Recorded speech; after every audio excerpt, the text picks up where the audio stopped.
Good morning, everybody.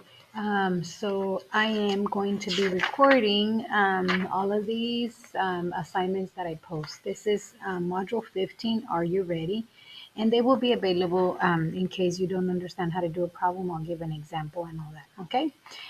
It says, complete these exercises to review skills you will need for this module. The first one is simplifying fractions. First, I'm going to explain it how the book did it, and then I'm going to explain it the way I do it, okay? So that way you have at least two ways of doing it. So this example says simplify 18 divided by, or 18 thirtieths. And then it says list all the factors of the numerator and the denominator. So the 18, the factors are 1, 2, 3, 6, 9, 18. And then the denominator are 1, 2, 3, 5, 6, 10, and 30. And then what you do is you find the greatest common factor, GCF. So in this case, it's 6. And then you divide the numerator and the denominator by the GCF. So 18 divided by 6 is 3, and 30 divided by 6 is 5. Okay? Now I do it a little bit different. It says write each fraction in simplest form. So what I do is I look at 25 and 30, and what pops out, 5. 5 goes into both of them because they end in 5 and 0. So what I do is I just say, okay, I'm going to divide by 5. I'm going to divide by 5. And then 25 divided by 5 is 5. And then 30 divided by 5 is 6. Now, I can see right here that the difference between 5 and 6 is 1, so they're only going to have a factor of 1, so I'm done. This is the simplest form. I got lucky because my brain automatically thought of 5, and 5 ended up being the greatest common factor. Now, this one, let's say 27 divided 36 is the number that pops up to me is 3. So if I divide both of them by 3, I get 27 divided by 3 is 9, and 36 divided by 3 is 12. Aha! This one, I can see that, oh, both of them could be divisible by 3 again. So then I can divide both of them by 3, and so it'll be 9 divided by 3 is 3, and 12 divided by 3 is 4. Once again, this is already a prime number. Oh, 5 is a prime number. And so the only factors that they have in common is 1. So I know that that's my simplest form. Okay, so that's how I simplify fractions. Maybe you have a better way. Oh, I see, I have a different way. Look, if you just do the prime factors, the 14 breaks into 2 times 7, the 16 breaks into 2 times 8, and then I can just cancel these two out because 2 divided by 2 is 1, and so uh, my simplified fraction is 7/8. A different way. Okay, now the next one is fractions, decimals, and percents.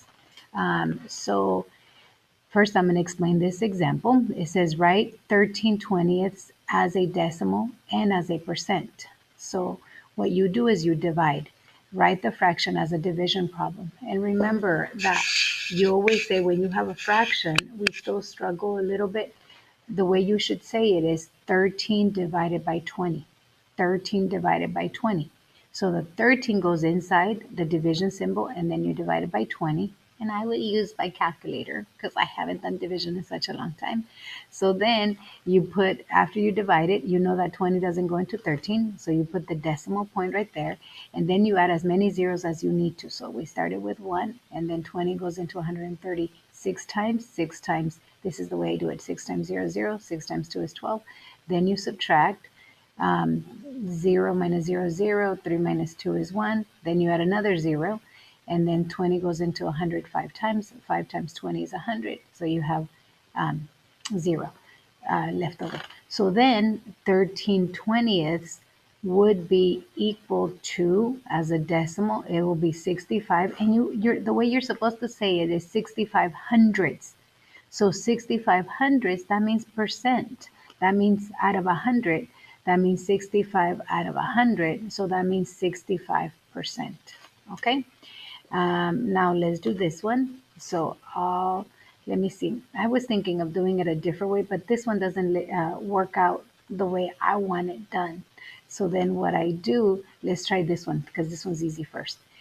If I want to change it to a decimal, I can say, well, instead of 4/5, I can say, that goes into 10, or that means it's 8/10 because I multiplied it by 2, and 5 times 2 is 8. So 4 times 2 is 8. So then you say 8/10. Ooh, now that I have tenths, I can just write it as a decimal.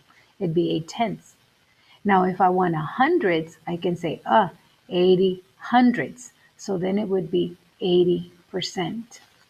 Okay. Now this one is a little bit tricky because 8 doesn't go into nicely into 100. It's going to continue. So I know it's going to be a little bit, ooh, let me show you. Because I want to show you a different way. So this is, if I put it out of 100, I say, okay, well, I'm going to multiply, and I want to know what number this is. So I multiply the 7 times 100. That's going to be 700 divided by 8. So then I start to do the long division, which I don't like that much. I can use my calculator. I'll use my calculator because I don't want to think right now. Okay, so then I go 700 divided by 8. So that's going to be 87, but that's going to give me the percent. That's going to give me 87.5%. So if I want the decimal, I have to divide 7 divided by 8, and that gives me 0.875. So as a decimal, it would be 0.875. Okay, so that's a different way. The last one, it says finding the percent of a number. Okay, so finding the percent of a number. So if you have 6.5% of 24, the word of means times. Okay, so 65% of 24. So 6.5%, that means 6.5 out of 100. Out of 100. So when I divide this, 6.5 out of 100, I get this number, 0.0. Let me show you so that you believe me. 6.5 out of 100 equals, yep, that's the decimal right there. Oops, right there. So you can see, what did they do from here to here? They moved the decimal 2 places to the left. And the way I remember that is 2 places is because there's 2 zeros. So 2 places to the left, and so that's going to be 0.065. Now the word of means time, so then you multiply it by 24, these two, 24, and that's how you get this much, okay? Now I'm going to try to show you a slightly different way, okay? So find the percent of a number. 4% means 4 out of 100. The word of means times, and then 40. And then I see, oh, look, I can cancel out 1 0. And then I go 4 times 4 is 16. And then tens, oh, that's 16 tenths. 16 divided by 10, that's going to be 16 tenths, like that, 1.6. Let me show you. 16 tenths equals, right there. Okay, so that's how you do it. Thank you so much for watching.